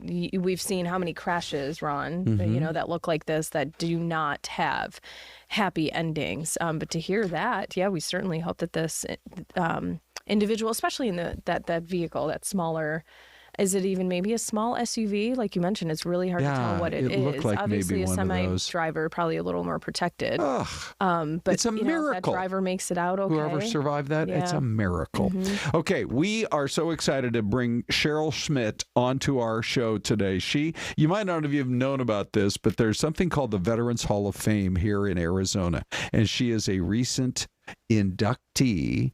And Cheryl, tell us a little bit about, you have spent decades serving the public as a nurse, and tell us what it was that got you first interested in serving the public in that manner as a nurse, how long you've been doing it, and why you love doing it. Oh, thank you very much. I'm honored to be here. I've been a nurse since 1970. My mother was a nurse. She actually taught cadet nurses in World War II. My dad was in the Army, and I wanted to be a nurse ever since I was a little girl. And so I got into a diploma program, finished that, went directly to my bachelor's and my master's at The Ohio State University, and then began teaching nursing. So I've been a nurse for 55 years and a nurse educator for 51, and I currently teach at Arizona State University, Edson College of Nursing and Health Innovation. And I can teach until I die because I love it. And also there's a shortage of faculty. And I tell my students, until one of you become a faculty, I have to stay teaching. I'm 76, and I'm a disabled veteran from my Army days, but my head still works, so I can still teach. Good for you. I love it. I can do it for the rest of my life. Just love it. So you joined the Army in 1974, and, being a nurse in the Army, I cannot imagine that was in any sense easy. But why did you stick with it? Why did you love what you were doing, even though it, I'm sure, proved to be very difficult? Well, actually, I joined the Army Reserves and taught nursing full-time in universities. So I did 1 weekend a month teaching medics and doing disaster drills and that sort of thing, sleeping in tents in the Mojave Desert and flying around in helicopters. But I did sign up to go to Vietnam, and I tried to go, but they had a waiting list of nurses because in 74, the war ended in 75. I don't know if you've seen the new hat they came out with. If you can see it, it says Vietnam era veteran. That's for those of us who did not serve in country in the Vietnam location. And so you can now wear this. And I just went to a 50th anniversary celebration and pinning ceremony. Governor Hobbs put on a Vietnam pin. And that was another reason why I wanted to stay involved, because fellow veterans, and I served for 22 years in the Army Nurse Corps, but I also served in the Red Cross, and we also serve veterans in military. We do services to armed forces. And one of the reasons you mentioned about the Veterans Hall of Fame, you have to do something beyond your military service. And one of the campaigns I've been involved in is called Have You Ever Served? And it's a campaign that the American Academy of Nursing started, and it educates healthcare providers about all the questions you want to ask every veteran and all the diseases that we're at risk for, like Agent Orange and burn pits. We're seeing the same diseases in firefighters as we see in the burn pits. Well, what about police and Red Cross at a fire without a mask? So we need to continue educating people about that. Can you stick around? We're up against a commercial break. Can you stick around for a couple more minutes? Sure. And before we go to break, my mom was a teacher, my dad was a teacher, my grandma was a teacher. What is it that you love about teaching? We got about 30, 40 seconds, and then we'll have you back for more. Go ahead. Passing the torch, getting the next generation to step up, because we need young nurses. We need to keep them in the profession. There's a national shortage of nurses, partly because there's a shortage of faculty. So we need to continue recruiting younger people. For instance, my Red Cross shelters were in their 70s and 80s. We've got to get young people in those disaster shelters too. Wow, good for you. Okay, Cheryl, thank you for saying you'd stick around. We have a break coming up. We call it the Mystery Camp. Cheryl, you are eligible to guess, along with everybody on YouTube who's watching. We'll be back after a quick 2-minute break. Where's that pretty little park, and in which state here in the USA? Give us your guesses, everybody. We'll be back with Cheryl and a whole lot more.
All right, everybody, welcome back. It's Ron and Des. We have Brandon jumping in to say that could very well be a small town in the great state of Utah.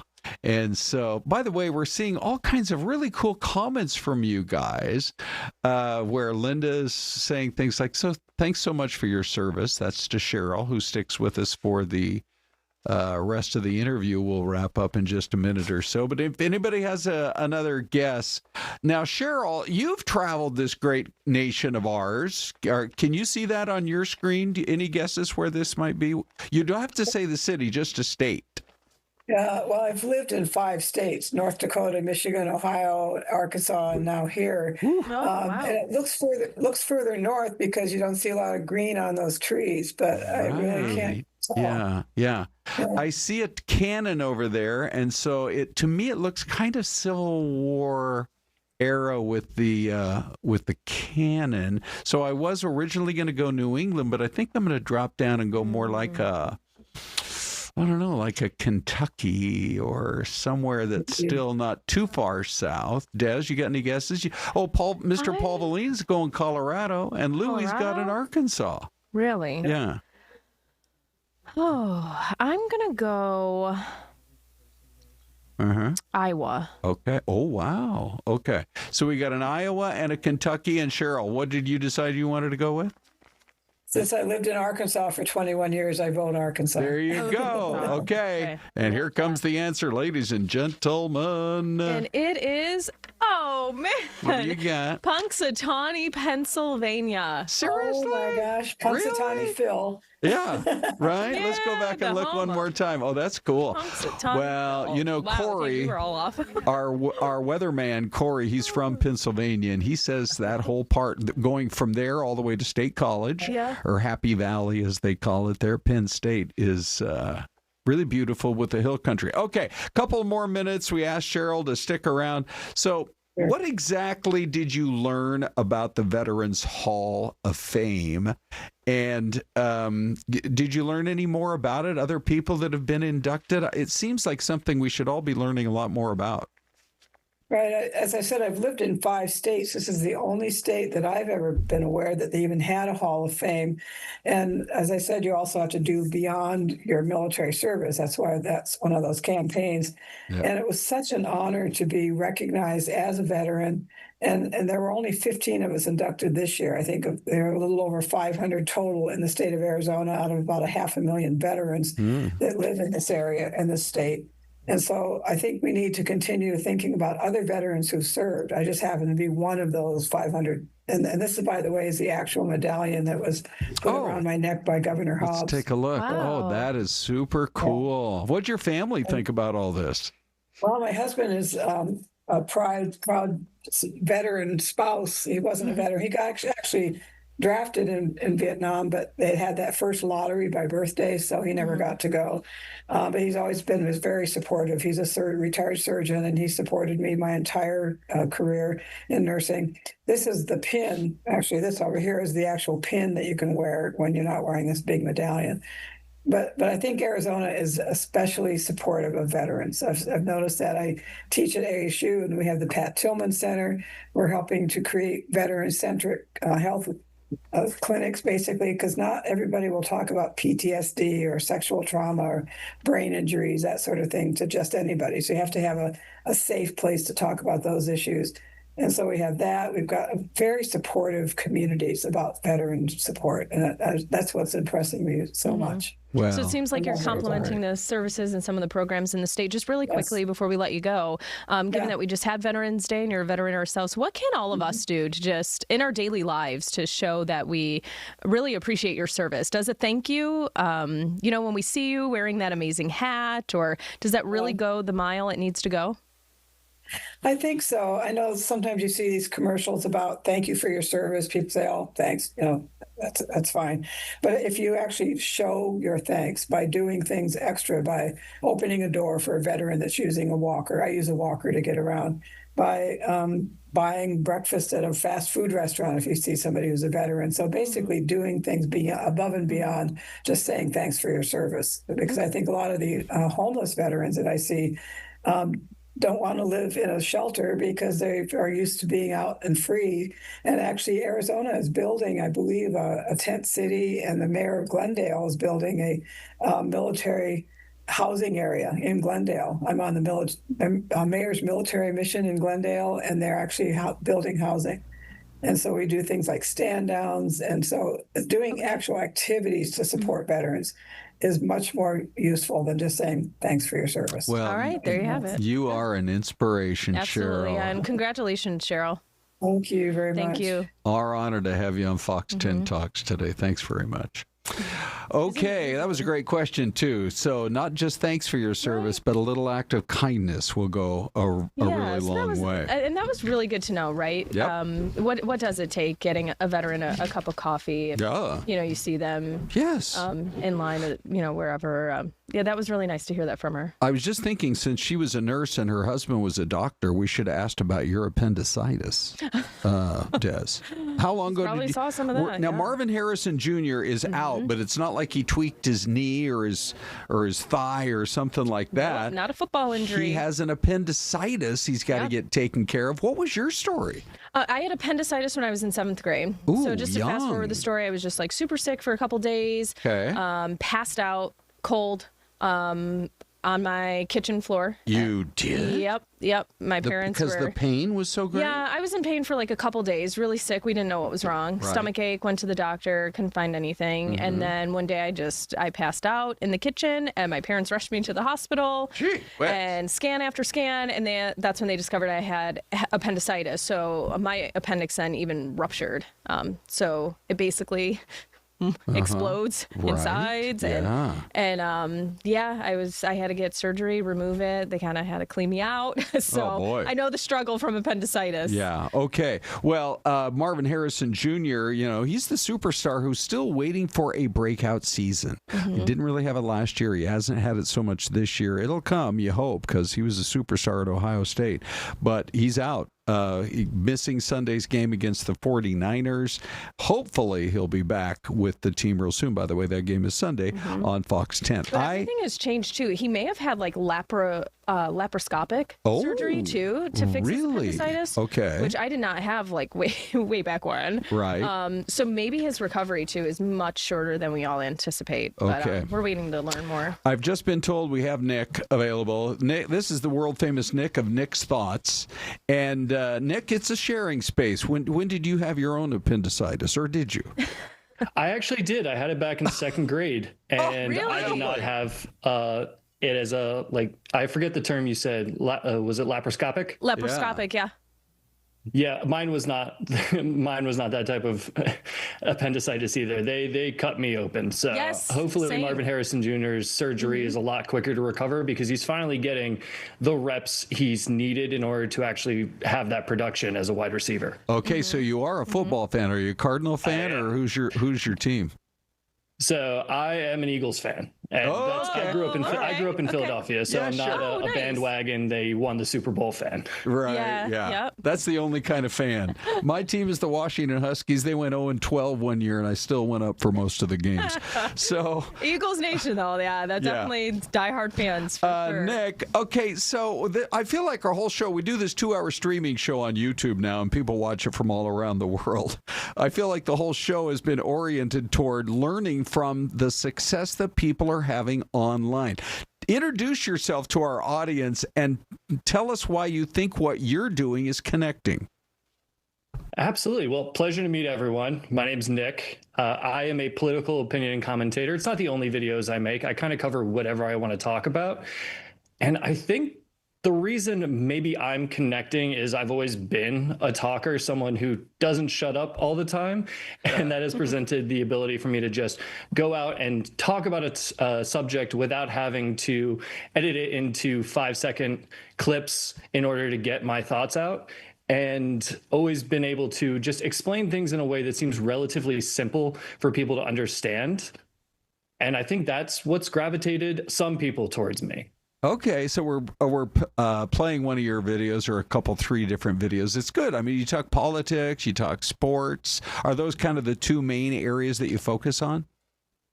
I would say politics covers probably 95% of my content. Sports, when I see something that I want to talk about, and trust me, as an Eagles fan and a Penn State fan, I've had both sides of heartbreak and success this year. And then whatever comes to mind, occasionally I'll talk about video games, TV, anime, whatever I want to speak about in that given moment. But for the most part, it is politics. Mm-hmm.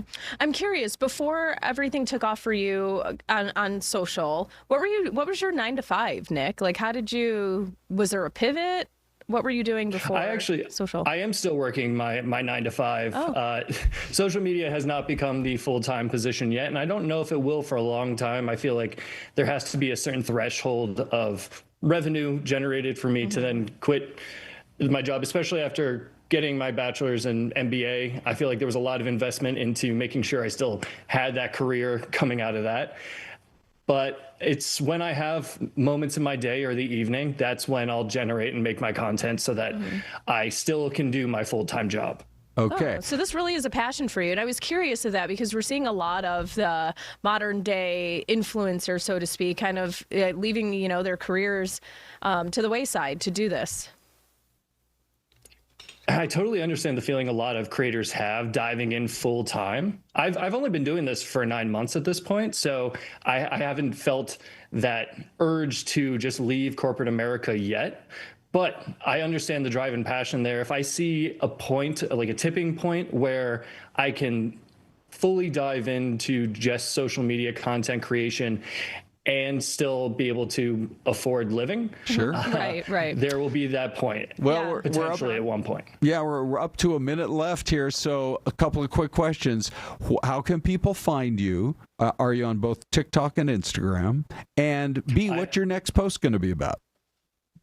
So I am on both TikTok and Instagram. It's Nick's Thoughts 7. All one word, but it should be easy to find me. If you look for that painting behind me, that's the easiest way to spot me, or just my face, I guess, would be the easiest way to spot me. My next video will most likely be continuing talking about the government shutdown, just because we had the bill pass the House last night, diving into the other areas, because it's not a clean CR bill anymore, diving into the payouts for senators that were that had their phones and records seized during the January 6th investigation, the hemp ban as well that is included, and just the impact that's going to have on the economy as a whole. Wow. Okay. Excellent. I can't wait to go watch it. Yeah. Des, we got a preview right here. I got your page up. You got almost 60,000 followers on TikTok. Nice job, Nick. Thanks for your time. We'll go watch you, that's for sure. Thank you. Okay. Thank you. Got to say goodbye. Des is a happy lady today. Yeah. Woo-hoo, we got it. Thanks for joining us today, guys.